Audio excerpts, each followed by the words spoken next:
Welcome back to Twin Creek Metro Park. We are going to do the Orange Trail. That's the entrance on the right. I don't suggest taking that one. It's a 6-mile loop trail. And if you take this entrance over here on the left, which I will point out in a minute, you're going to get the hard hills out of the way. When Steve and I first walked this trail, the Orange Trail, we went in through the right. And about 4 miles into the trail, I didn't have anything to measure the distance at. Right there's the entrance you want to take if you want the easier route. I didn't measure, but it felt like we had been about 4 miles into the trail based on how long we had been walking. We get to this really steep incline, and I'm just like, no, my legs were tired. So if you go in on the left, you can get that incline out of the way, and you will be going downhill. So win-win.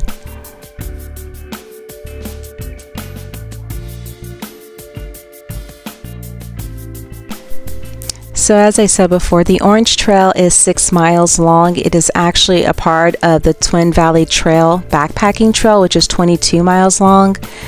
This trail smelled like pee today in more spots than I would have liked, but it does make sense. There are porta potties in the parking lot entrances, but when people are backpacking, if they're not completely familiar with the area, I get it. You got to go when you have to go. But I did not let that ruin our day. This Orange Trail is way more overgrown than I remember it being the last time we walked it. It is mid-July when we're doing this walk. Even so, the trails are very well marked. We had a couple dry creeks that we went over where I wasn't sure if we should go left or right. Later on in the video, I'm going to stop talking and just put captions up and have some music playing. Oh yes, a deer. So that deer did not want to move. What I did was we had a taser on us, and I did not tase the deer. I'm not going to do that unless, we have to. Unless we're being attacked, there's no reason to tase an animal. But just a little tip, just the sound of the taser was enough to scare it away. We weren't even close to it, but we were standing there and it just would not move. Had to sneak in a picture of Steve here. I was debating whether or not to even mention that we do carry a taser when we go on a walk, but there have been more and more bear sightings in Ohio, BEAR. But when I looked it up, I found out tasers don't even really work on bears because of their thick fur. And for them to work, you have to be close, which of course, that's dangerous to do, and it just could make them even angrier. So we are going to have to order some bear spray for that. I don't think they're here in the Dayton area just yet, but we do plan to go back to Hocking Hills at some point and Mohican State Park. So I don't know. I don't want to give up my hiking, but at the same time, I don't want to see a bear either. I don't know. I just kind of wish I would have grown up around it so that way I wouldn't be afraid of it. But yeah, I guess it's wildlife's habitat before it's ours.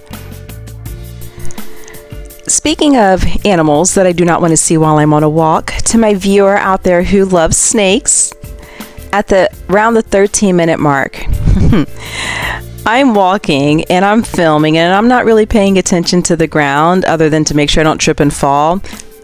And then all of a sudden behind me I hear, "Oh baby."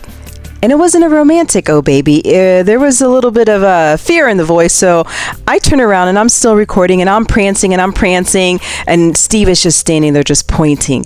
And I'm looking down at and it's a snake. He's like, "It tried to attack you." And I'm thinking, I'm just glad it didn't touch me. It is a long black snake. I have never seen that in Ohio, so I don't know what type it is. The internet gave us 2 different options. I can't remember off the top of my head. I'll have to put it in when we get to that point.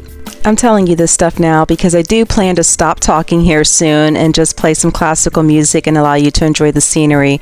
What I tried to do on this walk was to capture as many of the trail intersections as I could. So that way, if you do choose to walk this trail, this is one of the steep hills.